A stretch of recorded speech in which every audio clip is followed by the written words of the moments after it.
Assalamualaikum warahmatullahi wabarakatuh. Selamat datang pada podcast monolog Learning Journal Smart ASN. Perkenalkan, saya Muhammad Ihsanan Sari, peserta Latsar CPNS Provinsi Sulawesi Barat, gelombang 3, angkatan 10, kelompok 1 tahun 2022. Pada kesempatan kali ini kita akan membahas mengenai Smart ASN. Smart ASN merupakan aparatur yang memiliki profil nasionalisme, integritas, wawasan global, hospitality, networking, penguasaan teknologi dan informasi, bahasa asing, dan entrepreneurship. Mereka berperan sebagai digital talent dan digital leader yang mendukung transformasi birokrasi di Indonesia. Smart ASN akan mendorong birokrasi sejalan dengan semangat revolusi industri 4.0. Di mana semua jenis pelayanan publik dapat diselenggarakan dengan berbasis digital dan terintegrasi sedemikian rupa sehingga pelayanan publik menjadi lebih optimal. Secara spesifik, ASN milenial yang akrab dengan teknologi harus mengambil posisi yang selalu haus akan ilmu pengetahuan untuk meningkatkan wawasan dan keterampilan dimanapun, kapanpun, dan situasi apapun.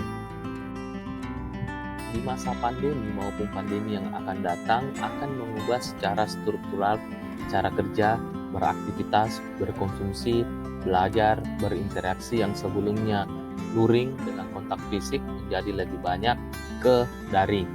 Adapun 5 arahan Presiden untuk percepatan transformasi digital yaitu yang pertama, perluasan akses dan peningkatan infrastruktur digital. Kedua, mempersiapkan betul roadmap transportasi digital di sektor-sektor strategis seperti pemerintahan, layanan publik, bantuan sosial, sektor pendidikan, sektor kesehatan, perdagangan, sektor industri, dan sektor penyiaran. Yang ketiga, percepat integrasi pusat data nasional. 4. Persiapkan kebutuhan SDM dengan talenta digital. Dan yang kelima adalah persiapan terkait dengan regulasi, skema pendanaan, dan pembiayaan transportasi digital yang dilakukan secepat-cepatnya. Nah, sesuai dengan arahan Presiden dengan upaya percepatan transformasi digital, pengembangan SDM merupakan salah satu fokus Presiden.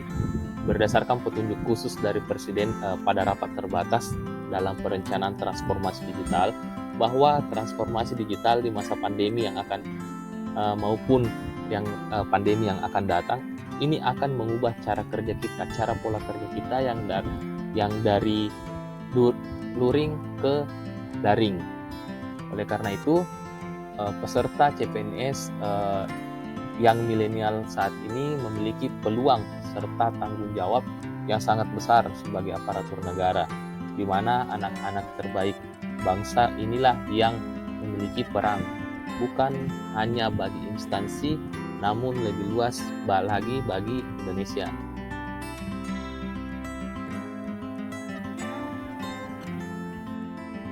Adapun poin-poin penting yang akan kita bahas dalam Smart ASN ini, yang pertama adalah literasi digital, yang kedua pilar literasi digital, dan yang ketiga adalah implementasi literasi digital dan implikasinya. Literasi digital adalah kemampuan untuk mengakses, mengelola, memahami, mengintegrasikan, mengkomunikasikan, mengevaluasi, dan menciptakan informasi secara aman dan tepat melalui teknologi digital untuk pekerjaan, di mana pekerjaan yang layak dan kewirausahaan. Ini mencakup kompetensi yang secara beragam disebut sebagai literasi komputer, di mana Kominfo sendiri menjabarkan literasi digital ke dalam 4 kompetensi, yaitu digital skill, digital kultur, digital etik, dan digital safety. Digital skill merupakan kemampuan individu dalam mengetahui, memahami, dan menggunakan perangkat keras dan peranti lunak, serta sistem operasi digital dalam kehidupan sehari-hari. Digital kultur merupakan kemampuan individu dalam membaca, menguraikan, membiasakan, memeriksa, dan membangun wawasan kebangsaan, nilai Pancasila dan Bhinneka Tunggal Ika dalam kehidupan sehari-hari, dan digitalisasi kebudayaan melalui pemanfaatan TIK. Digital etik merupakan kemampuan individu dalam menyadari, mencontohkan, menyesuaikan, merasionalkan, mempertimbangkan, dan mengembangkan tata kelola etika digital atau net etik dalam kehidupan sehari-hari. Dan digital safety merupakan kemampuan user dalam mengenali, mempolakan, menerapkan, menganalisis, menimbang, dan meningkatkan kesadaran perlindungan data pribadi dan keamanan digital dalam kehidupan sehari-hari.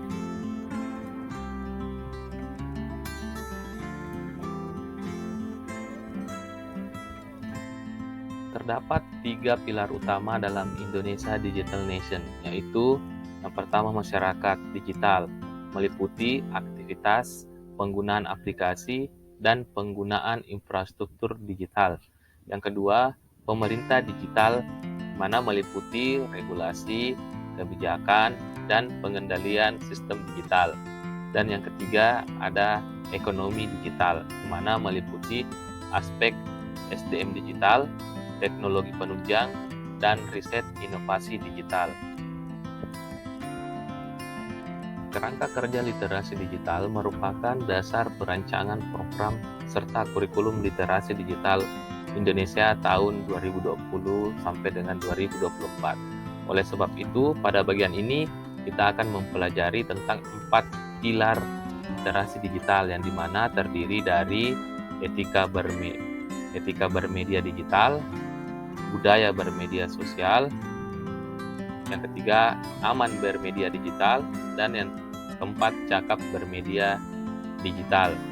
Etika bermedia digital adalah kemampuan individu dalam menyadari, mencontohkan, menyesuaikan diri, merasionalkan, mempertimbangkan, dan mengembangkan tata kelola etika digital atau net etik dalam kehidupan sehari-hari, di mana ruang lingkup etika digital yaitu kesadaran, integritas, kejujuran, kebajikan, dan tanggung jawab. Kemudian untuk budaya media sosial ini adalah kemampuan individu dalam membaca, menguraikan, membiasakan, memeriksa, dan membangun wawasan kebangsaan, nilai Pancasila, dan Bhinneka Tunggal Ika dalam kehidupan sehari-hari. Dan yang ketiga, aman bermedia sosial. Maksudnya di sini adalah kemampuan individu dalam mengenali, mempolakan, menerapkan, menganalisis, menimbang, dan meningkatkan kesadaran keamanan digital dalam kehidupan sehari-hari. Dan yang keempat adalah cakap bermedia sosial. Artinya, kemampuan individu dalam mengetahui, memahami, dan menggunakan perangkat keras dan piranti lunak dari teknologi informasi serta sistem operasi digital dalam kehidupan sehari-hari. Pada bagian ini kita akan mempelajari lebih mendalam lagi mengenai penerapan dari masing-masing keempat pilar literasi digital, yakni etika, keamanan, budaya, dan kecakapan dalam bermedia digital. Dalam implementasi literasi digital dan implikasinya, ini kita akan membahas yang pertama landscape digital, dua etika berinternet, dan yang ketiga adalah penipuan digital serta digital right.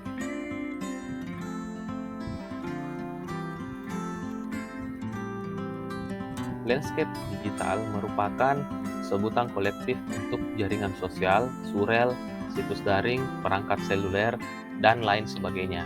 Fungsi perangkat keras dan perangkat lunak saling berkaitan sehingga tidak bisa dilepas satu sama lain. Kita tidak bisa mengakses dunia digital tanpa fungsi dari keduanya. Dengan demikian, kita perlu mengetahui dan memahami fungsi perangkat keras dan perangkat lunak yang digunakan dalam mengakses dunia digital. Salah satu perangkat keras yang sering kali digunakan dalam dunia digital adalah komputer, mana komputer yang paling dekat dalam kehidupan kita adalah komputer pribadi. Komputer merupakan istilah yang digunakan untuk menyebut komputer yang didesain untuk penggunaan individu. Jadi komputer di sini adalah komputer yang kita dijumpai, yang kita sering jumpai di rumah, sekolah, atau kafe, di mana seringkali diasosiasikan adalah sebagai komputer pribadi. Akan tetapi, bentuk komputer pribadi ini bermacam-macam.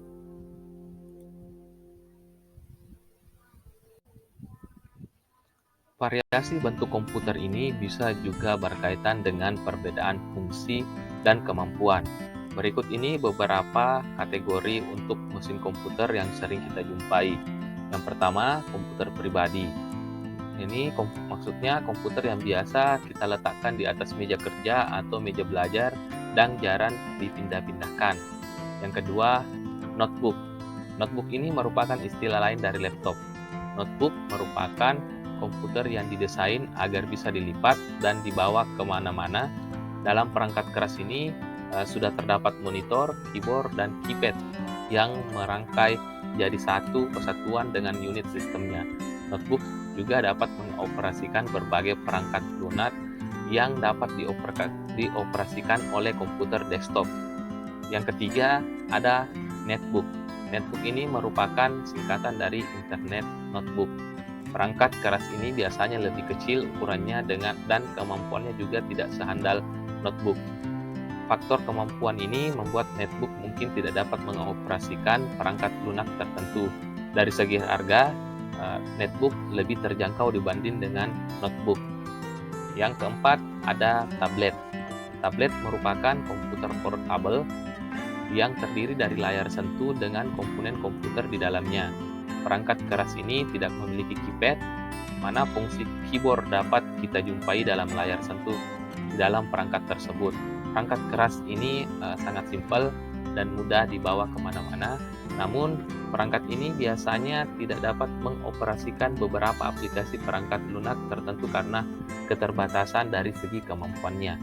Dan yang kelima, ada telepon pintar atau smartphone, mana merupakan perangkat telepon yang memiliki kemampuan untuk mengoperasikan berbagai aplikasi perangkat lunak dan mengakses internet, sama seperti tablet.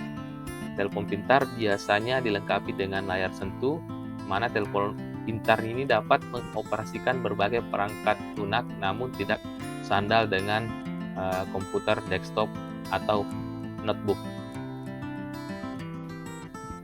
Dengan hadirnya internet bagi pisau bermata dua bagi dunia kita, baik dunia pendidikan maupun yang lainnya.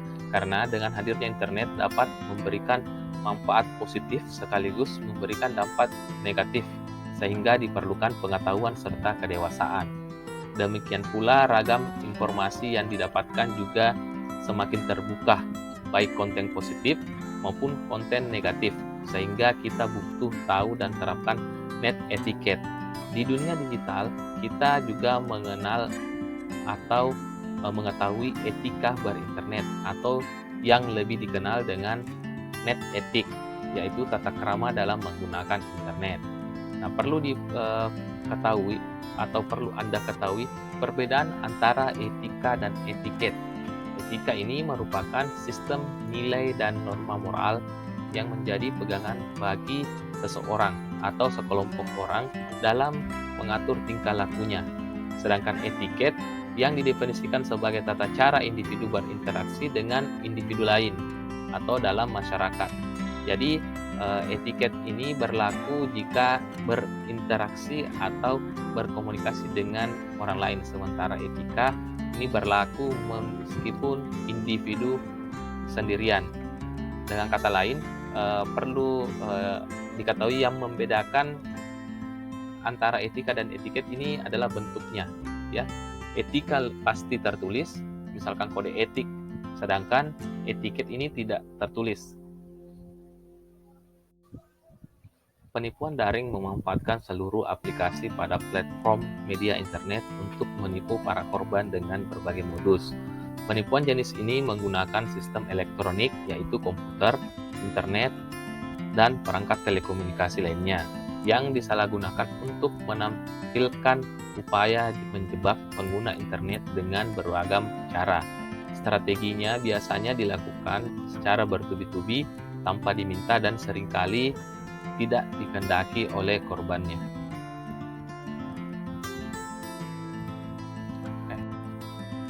Modus penipuan digital lebih mengarah pada penipuan yang menimbulkan kerugian secara finansial.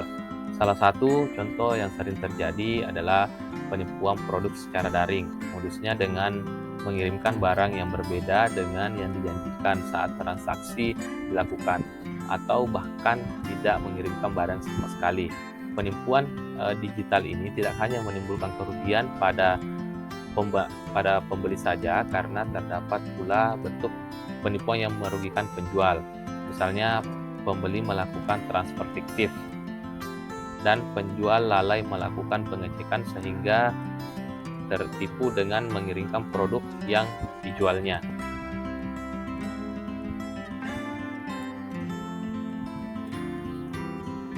Hak dan kewajiban dalam dunia digital. Yang pertama, akses dan tidak diskriminatif. Kedua, kebebasan berekspresi dan mendapatkan informasi. Tiga, kebebasan berkumpul, berkelompok, dan partisipasi. 4. Perlindungan privasi dan data. 5. Pendidikan dan literasi. 6. Perlindungan terhadap anak. 7. Hak mendapatkan pertolongan terhadap pelanggaran hak asasi.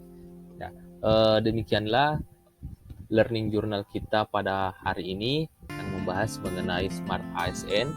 Lebih dan kurangnya mohon dimaafkan. Wabillahi taufiq wal hidayah. Assalamualaikum warahmatullahi wabarakatuh.